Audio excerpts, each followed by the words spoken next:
Ay, Michelle. Kasal mo pala, ha? Inimbitahan mo pa ako. Binabati ko kayo ni Heart ng happy wedding ngayong araw na to. Magmahalan kayo. Tapos, talo ka na. Mahalin mo ang asawa mo. Iba lang buhay may asawa.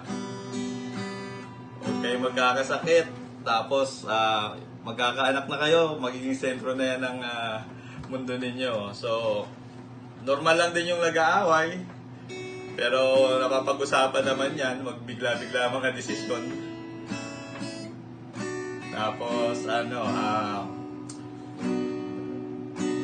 magtiwala lang kayo sa isa't isa. Panindigan nyo yung pagkapapakasal ninyo dahil ano na yan, wala nang sulian yan.